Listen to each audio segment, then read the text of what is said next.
What if there was more to the story than an iceberg and a faulty assumption that the ship was unsinkable?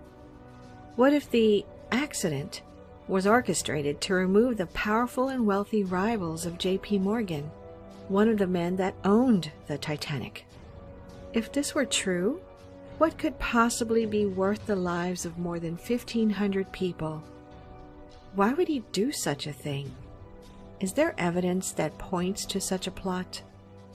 It is important to understand everything that was happening behind the scenes and all the facts before deciding whether or not this could be true. The level of influence and wealth involved is staggering, and the more questions you ask, the stranger the facts become. So, is there more to the story about the sinking of the Titanic? Who are the players and what are the facts? J.P. Morgan, one of the most ruthless financiers of the age, was a strong proponent of the development of an organization that had yet to be built, the Federal Reserve. He believed that the Federal Reserve was not only a good idea, but a necessary one. He and his bank had to personally organize and oversee the bailouts of many smaller banks and businesses, using his leverage and clout to convince others to go along with his plans.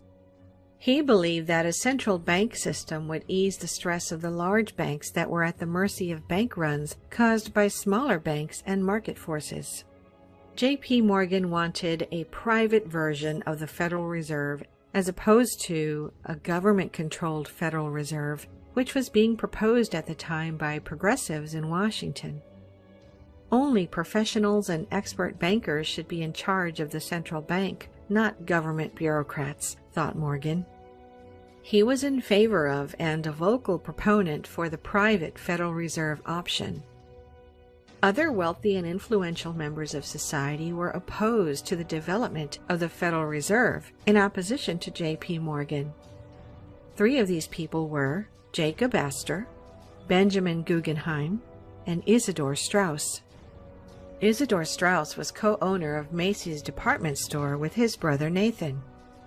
Benjamin Guggenheim was a wealthy Jewish-American businessman. Jacob Astor IV was the 4th generation of wealthy Astors who dealt in real estate, among other business concerns spanning the United States. Jacob Astor was the wealthiest person on the Titanic when it sunk and was, in relation to GDP, one of the richest men to ever live. These men, and many others, were opposed to the development of the Federal Reserve Bank, thinking that the system would give the bankers too much power. The bankers, including J.P. Morgan and the Rockefeller family, already had far too much power in their opinion, and they did not want to give them any more leverage. The Federal Reserve would do just that, and they were in vocal opposition to the idea. Having wealthy business rivals and strong personalities with differing viewpoints isn't uncommon in the world of high finance. However, the fact that these disagreements exist isn't enough to imply that the crashing and sinking of the Titanic was planned and coordinated by J.P. Morgan. Interestingly, when you dig deeper, you find a string of coincidences, incredible luck, and stories that don't quite line up, particularly when it comes to J.P. Morgan himself. What kind of coincidences and luck, you may ask? Well, while J.P. Morgan was scheduled to be on the Titanic for her maiden voyage, he abruptly canceled his trip at the last minute. Why was he not taking this momentous and grand voyage? He was supposedly ill.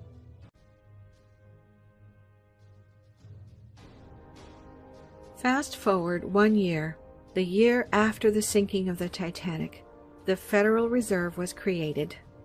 With much squabbling in Washington about the details of the Federal Reserve Act, it passed, and the Federal Reserve was born. J.P. Morgan's vision of a Federal Reserve Bank controlled by bankers was not exactly as he would have wanted it.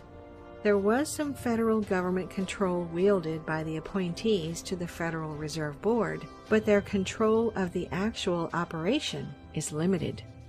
Some elected representatives were critics of the act and stated as much after it had been passed by Congress.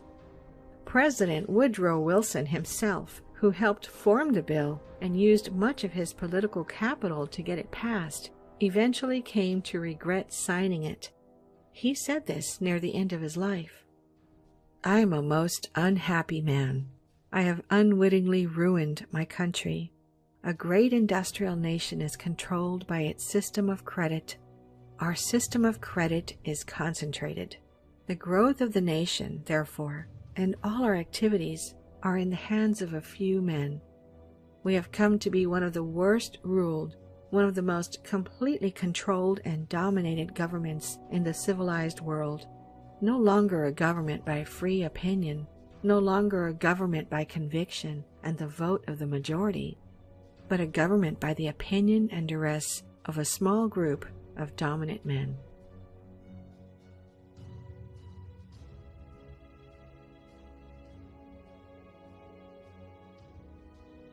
It would seem J.P. Morgan got his way after all. The Federal Reserve was created with minimal oversight from the federal government. He would never live to see the Federal Reserve in action, as he passed away in 1913, the same year the bill had passed. The question remains, did he have a direct hand in making sure that the opposition to this massive change in the U.S. financial policy was silenced? Would he go to such lengths to ensure the completion of this institution? Was it a string of coincidences and bad luck that led to one of the worst maritime disasters in history? Or were there more sinister motives at work? The truth to these questions may never be fully clear. The only certainty is this: deep at the bottom of the ocean lies the wreck of one of the most magnificent ships ever to be built. An unsinkable ship that met its fate one frigid April evening, taking with it 1,500 souls and a mystery that can never be solved.